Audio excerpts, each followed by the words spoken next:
1.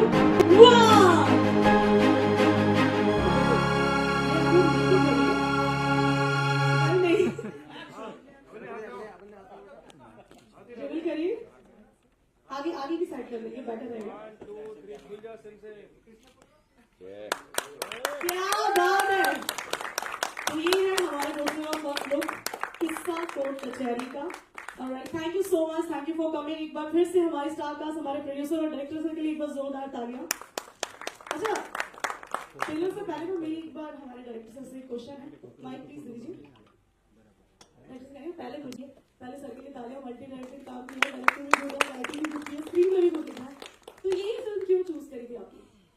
Actually ये story एक real based story है, और जब इस स्टोरी के बारे में मैंने न्यूज में देखा, मैंने पेपर में देखा, तो मुझे लगा इस पे एक फिल्म बनानी चाहिए, क्योंकि ये एक आम लोगों की जिंदगी की कहानी है। बहुत बार क्या होता है ना कि कोई ऐसा चीज होता है जिसको लोग जानते भी नहीं है और वो चीज होकर गुजर जाती है, लेकिन ये एक ऐसा चीज था कि मुझे लगा कि इसके बारे में लोगों को पता होना चाहिए कि हमारे समाज में कुछ इस तरह के भी लोग होते हैं और हमें जागरूक होना चाहिए इनके समाज के प्रति, अपने देश के प्रति। इसलिए मुझे लगा इस पर फिल्म बनानी चाहिए। क्या बात है, सर के लिए एक बार जोरदार तालियां।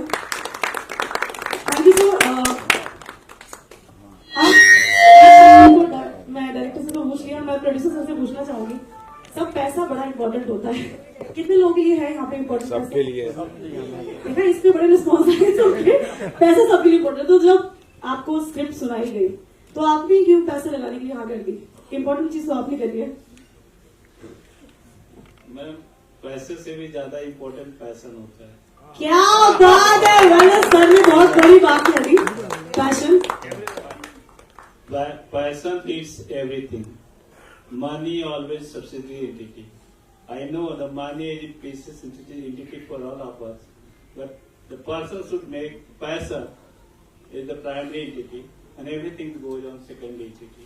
वाह वंडरफुल सर। सर के लिए एक बार जोरदार तालियां। बहुत बड़ी बात पहले काम उन्होंने बता दिया, पैसे मैंने इसीलिए लगाए हैं।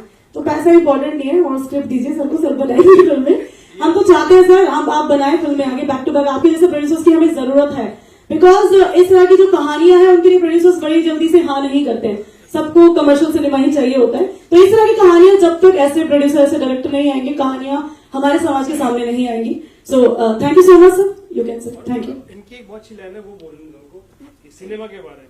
सिनेमा सर प्लीज बोलिए, प्लीज प्लीज, मैं चाहूंगी। जो ऑफिस में बोल रहे थे, वो जो ये मान लेंगे आप बोलेंगे हेलो। यार इनके बोलने से पहले इनकी मुस्कान के लिए एक बार तालियां बजा दो। बड़े स्माइलिंग फेस है सर का। सर आपको खुद एक्टिंग में ट्राई करना चाहिए। जी बताइए। अगर कैमरा मेरे आंखों में होते, तो मैं पूरा फिल्म टीवी पे चला देता। क्या बात है। मुझे लग रहा है आप राइटिंग में इनको साथ रखिए, काफी अच्छा बोल लेते हैं sir. So thank you so much, thank you. Let me clear the things. Yes. We are whenever we find the times, in the free times, we are always doing the literature. Basically, scripting and all those things we are doing. And we have done first scripting movie. I think the movie was The Satyrs in 2019. It was released in May. And we have just write one more script. This is called DNA, the Genetic Code. Sorry, the name is? DNA, the genetic code, is the human identity. And we had completely make it as a bond scale. And the things we will go further for the shooting in the coming May. क्या बात है, एक और film की announcement हो रही है यहाँ पर। एक बात बताइए, मैं ही क्यों चुनते हैं आप?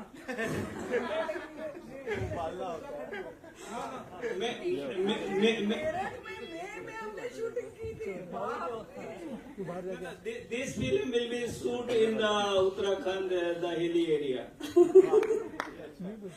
ओके सर, डायरेक्टर का नाम भी बता दीजिए। यहाँ से क्वेश्चन आया है, ये मेरा नहीं है। Directors is the same. Rajnish Aswal for the same. क्या बात है, वंडरफुल।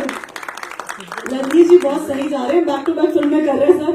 सर को पकड़ के रखिए पहले तो। जितने भी एक्टर हैं, एक्टर कितने हैं यहाँ पे? सारे एक्टर ही है। देखा, ऐसे चेहरे देख के पता लग जाता है एक्टरों के। वो तभी सोच रहे होंगे नेक्स्ट फिल्म की अनाउंसमेंट होगी, जैसे ही खत्म होता है हम मिलने वाले हैं। DNA, the genetic code, it will be shoot in the coming May 2026, and most probably it will be released in the mid of November or first week of December. क्या बात है, वंडरफुल। ये तो बहुत बढ़िया अनाउंसमेंट कर दी, तालियां भी उतनी जोर से होनी चाहिए। सो चलिए लेट्स रिवील द ट्रेलर, जिसके लिए माइक में चाहेंगे प्लीज।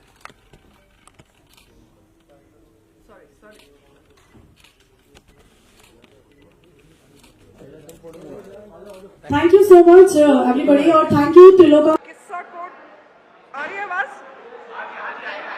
तो ये इसमें मैं राजेश जी जो मेन प्रोटैगनिस्ट हैं इस फिल्म के, उनकी वाइफ का रोल प्ले कर रही हूँ। और जैसा कि मैंने कहा कि एक कोर्ट कचहरी वहाँ चल रहा था, एक कोर्ट कचहरी घर में चल रहा था, जिसकी जज मैं हूँ। और बस वही नोक-झोंक वाली कहानी, एक मिडिल क्लास घर में क्या होता है, that's it, normal, very normal. जी, मैं पूजा का कैरेक्टर प्ले कर रही हूँ, जो कि ये बिलीव करती है कि अगर एक वाइफ को जो इंट्यूशंस आते हैं वो बिल्कुल सही आते हैं। और मतलब ये जो स्टोरी है ये एक रियल इंसिडेंट्स पर बेस्ड है, एंड कैसे ये अपने पति को इंसाफ दिलाने में साथ देती है। तो ये पूरी कहानी वो उस इंसाफ के ऊपर डिपेंड करती है। एंड या द स्टोरी पूरा ये रिवॉल्व अराउंड ये होता है कि कैसे आप मतलब जो सच है वो कभी छुपता नहीं, वो हमेशा बाहर आता है। सो या जी सर, किरदार एक लाइन में है जी, इन सबके दुख के सुख के कारण हम ही हैं। हम दोनों बाप बेटे ही हैं।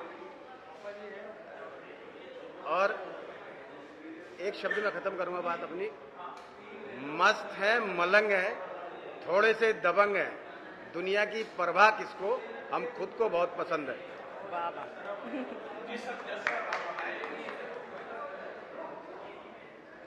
जैसा जो रोल मैंने आपको देखा है जॉली एलएलबी, जो मैं फिल्म देखी थी, उसमें सौरभ शुक्ला का जो रोल था मुझे बहुत पसंद आया था। और मैं सोच रहा था आप उस कैरेक्टर को कैसे निभाएंगे, लेकिन मुझे लगा आपने बहुत अच्छा आपने निभाया। जरा कुछ बता सके? देखिए सर, पहली बात तो ये है कि मैं कभी भी कंपैरिजंस में नहीं जाता। आई रिस्पेक्ट सौरभ शुक्ला, मैंने काम भी किया उनके साथ, बहुत बढ़िया कलाकार हैं। लेकिन जब आपको कैरेक्टर मिलता है उसमें ज़रूरी नहीं है कि उसमें सौरभ शुक्ला ही निकले, हो सकता है उसमें सुशील पाराशर भी निकले, जो मैंने किया है। और सौरभ शुक्ला का जो था वो उसमें कॉमिक था बहुत ज़्यादा। इसमें ये था कि ये बंदा प्रोब कर रहा है कि यार गड़बड़ कहाँ है, गड़बड़ कहाँ है, और फाइनली ये जस्टिस डिलीवर करता है, ये जानते हुए कि ये जो बंदा है, ये जो ब्रिजेंद्र काला प्ले कर रहे हैं, कि ये गड़बड़ है, तो उसको टाइम लगता है।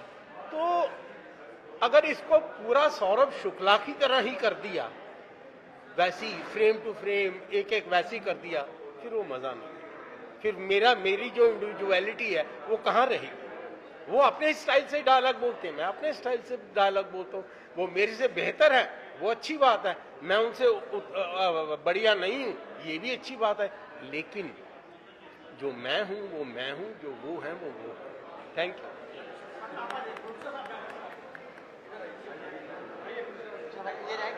जानना चाहूंगा वीरेंद्र काला जी को और हमारे बाकी एक्टर जो आपने लिया है, बहुत शानदार इसकी कास्टिंग हुई है, जो मैंने देखा बहुत अच्छा लगा। तो कास्टिंग के बारे में अगर बता सके।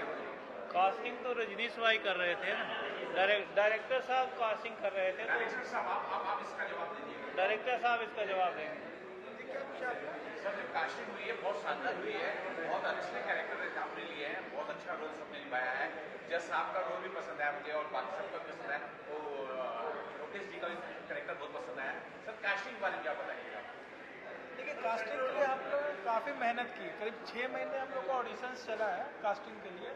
और जहाँ तक सर की बात है ना, जब मैं जज का कैरेक्टर को फाइनल कर रहा था ना, तो सौरभ शुक्ला का मेरे अंदर की इमेज बैठा हुआ था। तो जब सर से मैंने पहली मीटिंग की, नरेशन किया, मैंने सर को बोला कि सर हमें सौरभ शुक्ला नहीं चाहिए, आप मुझे कुछ अलग करके बताइए। सर ने बोला कि रजनीश तुम मेरे ऊपर छोड़ दो, मैं खुद इसको कभी भी सौरभ शुक्ला से कंपेयर नहीं करना चाहूँगा। उसका जब सर ने पहला एक नरेशन के बाद जो पहला रिएक्शन सर का आया ना, उससे मुझे समझ में आ गया था कि हमें जज जो है ना कानून कुमार मिल चुके हैं। एक चीज और बहुत अच्छा था सर, स्क्रीन प्ले बहुत शानदार है जो सर आपने लिखा है, क्योंकि स्क्रीन प्ले बहुत मायने रखता है। हर एक का सर का डायलॉग बहुत अच्छा था, सर का डायलॉग अच्छा था, हर एक के पास एक अच्छा डायलॉग था, मैडम के पास बहुत अच्छा था। स्क्रीन प्ले के बारे में कुछ अगर बता सकें कि सर किस तरह से न्याय इस तरह से हमने देखिए अगर इस कहानी की बात करूँ ना तो मुझे करीब 3 साल लगे हैं इस कहानी में। 3 साल लगे मुझे इस कहानी को कंप्लीट करने में। स्क्रीन प्ले में बहुत सारी चीज़ें थी जो मुझे लगता था कि इसको डालूँ इसको नहीं डालूँ। अगर देखा जाए तो मुझे लगता है करीब करीब हमने इसका 25th ड्राफ्ट बनाया, 25वें ड्राफ्ट में जाकर कहानी हमारी फाइनल लॉक हुई थी। और ऑन दिस सेट कुछ नीलू मैम की तरफ से इम्प्रोवाइज होता था, उसको हम लोग ऐड करते थे, सर की तरफ से इम्प्रोवाइज होता था, कृष्णा ने बहुत सारे अपने पंचेस डाले, लोकेश भाई ने बहुत सारे पंचेस डाले। लोकेश भाई मेरठ से बिलोंग करते हैं, वहाँ का जो न्यूसेंस होता है, वहाँ का जो टिपिकल टोन होता है, उन्होंने मुझे बताया कि सर ऐसा कर सकते हैं। तो ये सारे कंबाइंड हो गए ना, वो एक पूरी तरह से खिल के आया है। अच्छा आप सर आप दोनों अगर बता सके डीएनए की जो चर्चा चल रही थी, डीएनए की और फिल्म के बारे में कुछ बताया, किस तरह की फिल्म वगैरह हमारे दर्शक जो जान जाए जो देखना चाहेंगे। अब basically DNA Silence, please. Excuse me, can we have some silence that side?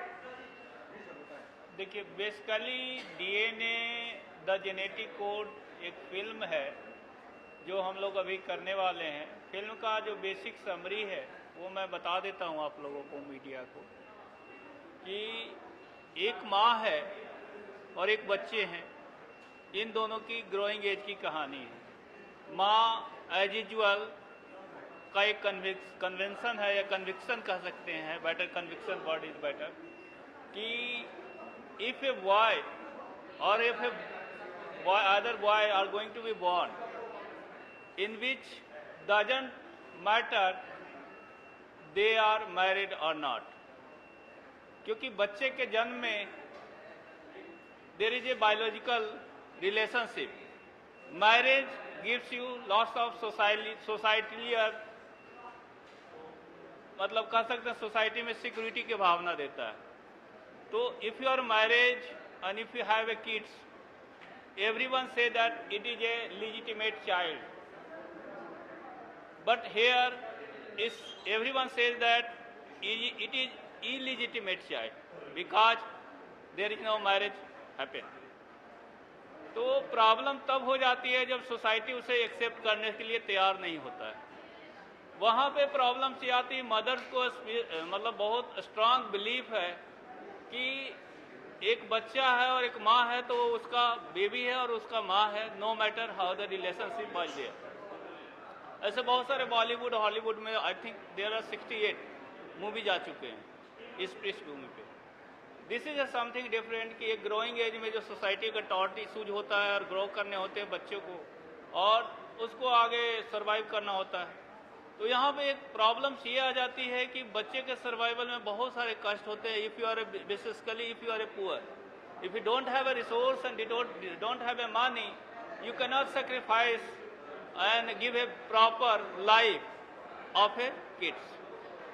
तो उस केसेस में ये सिनारियो बढ़ते जाता है एंड वहाँ पे एक फाइनेंशियल इशूज बहुत ज़्यादा रहते हैं। लेकिन प्रॉब्लम तब आती है जब लोग ग्रीडी होते हैं। हमारे सोसाइटी बहुत ग्रीडी है, तो उसी पे बेस्ड है और वो कंक्लूजन ये होता है कि at the end the child once kids are grown up and I think at the age of 18 और 19 he has need to be figure out who is his father. Under that circumstance there is a concept DNA. तो mother you know the story back में जाती है, फिर 15 साल पहले जाती है कि समथिंग हैपेंड विद समवन।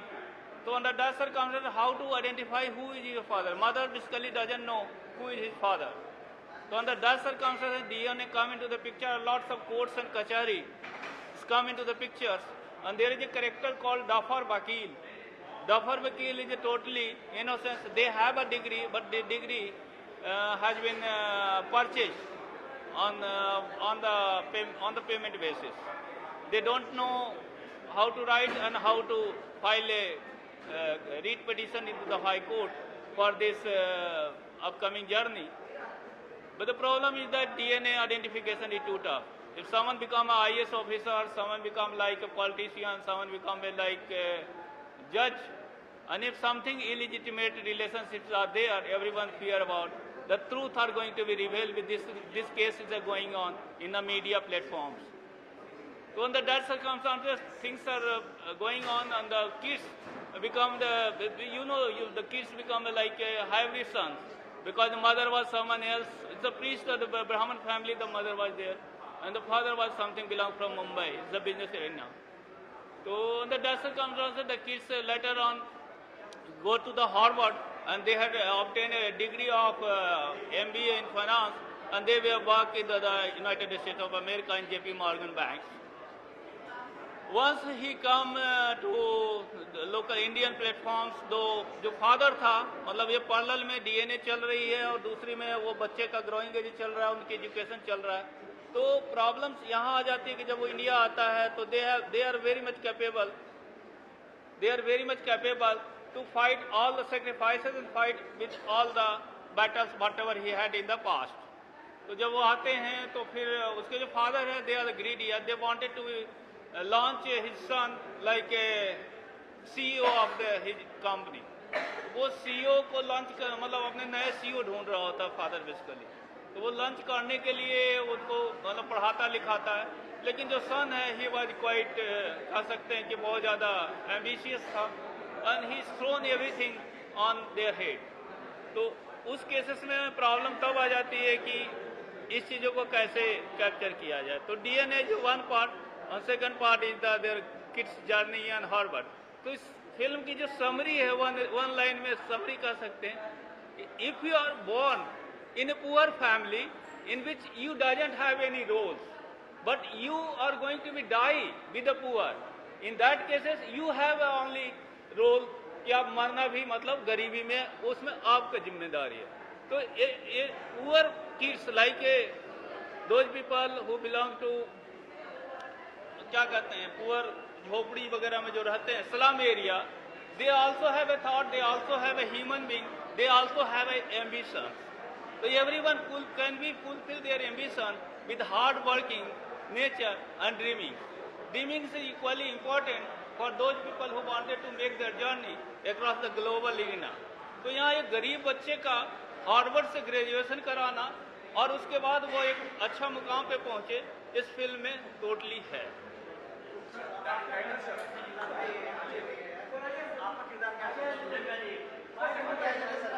मेरा जो कैरेक्टर है उसका नाम है भुप्पी, और ये मेरे पापा का रोल कर रहे हैं.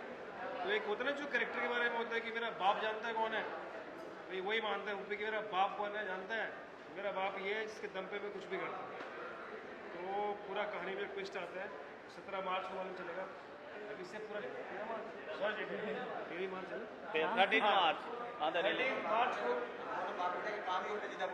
हाँ, और ये इतने खतरनाक एक्टर है कि सही में थप्पड़ मरवाया था, इन्होंने मरवाया, थप्पड़ से मरवाया था मुझे, सही में मार.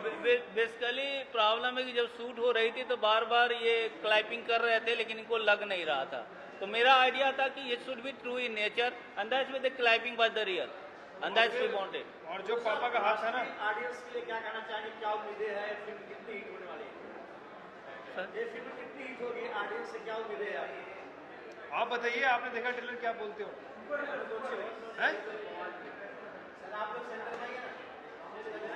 रजनीश भाई ने ऑफर की थी और अरुण सर से जब मैं मिला था तो इन्होंने बोला था एक रियलिस्टिक फिल्म बनाने जा रहे हैं, और धर्म जी मैं चाह रहा था कि इसके रियलिस्टिक अप्रोच के साथ शूट किया जाए.